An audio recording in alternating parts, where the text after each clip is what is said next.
सरकार ने एक एक करके तय किया है। आंगनबाड़ी हो, आशा वर्कर हो, इन सब के मानदेय को भी सीएम योगी का सबसे बड़ा ऐलान, आंगनबाड़ी और आशा वर्करों का मानदेय बढ़ना तय। नमस्कार, आप देख रहे हैं NS Now और मैं हूं आपके साथ निखिल श्रीवास्तव।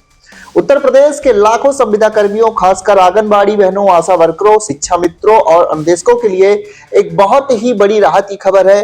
एक ऐसी खबर जिसका इंतजार ये कर्मचारी पिछले कई सालों से कर रहे थे। मेहनत और संघर्ष कभी बेकार नहीं जाता है और आज के इस वीडियो में हम बात करेंगे उत्तर प्रदेश सरकार के उस फैसले की जो जमीन पर काम करने वाले इन लाखों कर्मचारियों की जिंदगी बदलने वाला है। जी हाँ, हम बात कर रहे हैं मुख्यमंत्री योगी आदित्यनाथ जी द्वारा मानदेय बढ़ाने के स्पष्ट और पक्के ऐलान की। आपको बता दें कि इस साल फरवरी 2026 में विधान परिषद में बोलते हुए सीएम योगी ने साफ किया था कि सरकार आंगनबाड़ी कार्यकर्ताओं, आशा वर्करों, शिक्षा मित्रों और अन्य संविदा कर्मियों के मानदेय को क्रमिक रूप से, यानी कि धीरे धीरे लेकिन निश्चित रूप से बढ़ाएगी।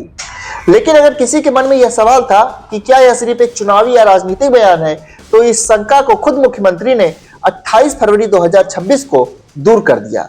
लखनऊ में प्रधानमंत्री उज्ज्वला योजना के तहत गैस सिलेंडर सब्सिडी वितरण कार्यक्रम में उन्होंने मंच से फिर दोहराया और मैं उनके शब्दों को यहाँ कोट कर रहा हूँ कि हमारी सरकार ने तय किया है कि आंगनबाड़ी कार्यकर्ता हो, आशा वर्कर हो, एक एक कर सभी के मानदेय में क्रमिक रूप से वृद्धि की जाएगी।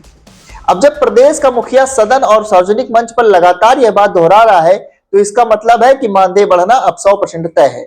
आइए सबसे पहले आपको दिखाते हैं कि जब विधान परिषद में सीएम योगी ने आंगनबाड़ी और आशा बहनों के मानदेय में वृद्धि का ऐलान किया था।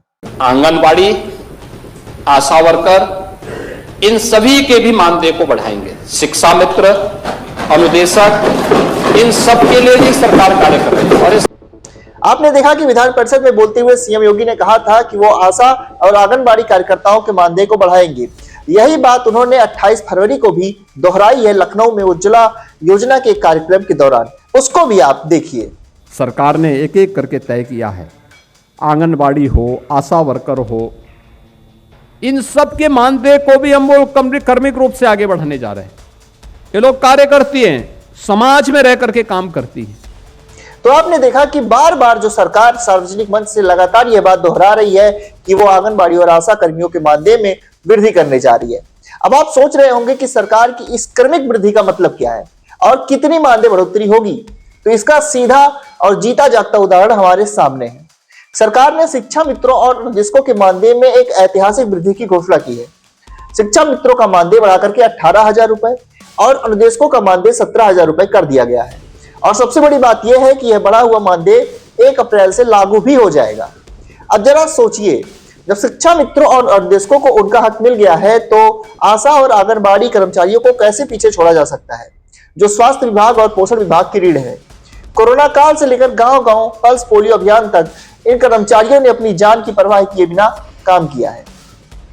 शिक्षा मित्रों के मानदेय में 18,000 तक की वृद्धि इस बात का पक्का संकेत है कि सरकार का खजाना अब संविदा कर्मियों के लिए खुल चुका है। बहुत जल्द ये कंफर्म होने वाला है कि आंगनबाड़ी और आशा वर्करों के मानदेय में कितने हजार की बढ़ोतरी होगी। और क्योंकि नया वित्तीय वर्ष 1 अप्रैल से शुरू होता है और शिक्षा मित्रों का मानदेय भी 1 अप्रैल से लागू हो रहा है, तो इस बात की पूरी संभावना है कि आंगनबाड़ी और आशा बहुओं के लिए भी यह बढ़ा हुआ मानदेय 1 अप्रैल से लागू कर दिया जा सकता है। यह उनके लिए नए वित्तीय वर्ष का सबसे बड़ा तोहफा होगा। अंत में हम यही कहेंगे कि सरकार का यह कदम सराहनीय है। लंबे समय से जो मांगे उठ रही थी, उन पर अब केवल चर्चा नहीं हो रही है, बल्कि शासनादेश और अमल की प्रक्रिया भी शुरू हो रही है।